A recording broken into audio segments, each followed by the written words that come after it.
首发地平线 HSD 和增程6P 芯片的会是谁呢？没错，就是我身边这台星途 ET5。那今天咱们不聊静态，直接跑起来看看辅助驾驶能力还有动态这台车表现怎么样。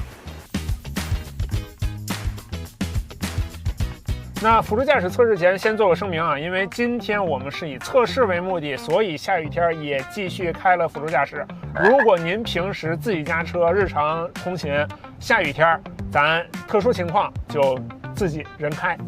保证安全。那我们说完，来说说地平线这套 HSD 和增程的6P 芯片表现怎么样。整体上表现就是很顺滑。那让我印象非常深刻的几个点，第一个让我印象深刻的点呢，就是路口右拐，然后行人道那边突然出现了一个人，但是呢他又有点犹豫不决。那这时候星途 ET5 整个表现就是我先刹一脚，然后看你不动，那你不动我就走了，完全没有任何的机械感，能明显感觉出来从思考到决策整体耗时还是比较少的，这点非常的拟人。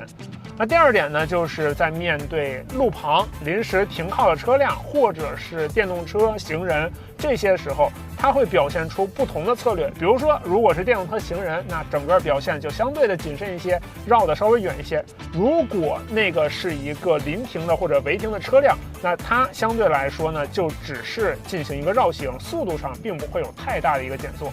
那第三点呢，就是它对于车道线的一个灵活掌握。比如说，我们经常碰见一种情况，那到路口了，虽然是白实线，但我要右拐，但右拐车道上停了车，那这时候怎么办呢？人类驾驶员肯定是选择的稍微起点白实线就拐过去了，但如果你是规则驱动的车辆的话，很有可能就完了，交给人吧。那在这个情况下 ，ET5 今天也碰到了，整个表现就是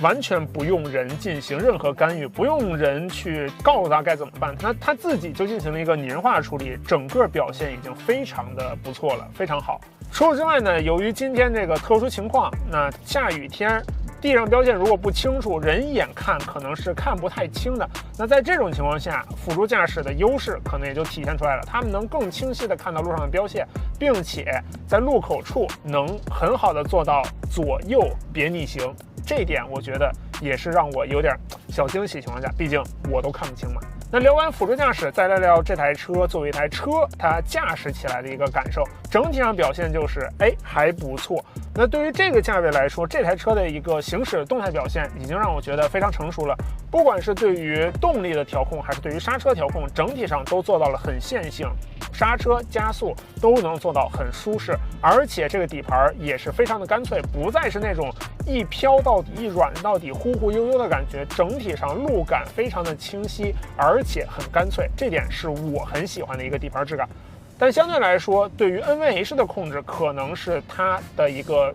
成本上的取舍，在增程器启动的时候，能明显还是感觉到整个噪音和震动的一个体现的。而且像今天下雨这个特殊情况下，对于雨滴的声音，对于胎噪扫水的声音，还是能传递到车内的。这点可能对于这个价位车来说，要想鱼和熊掌全都兼得，就相对有点难了。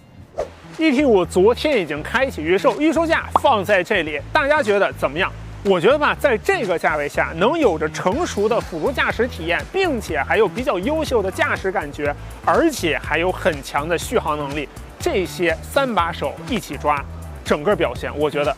很满意了。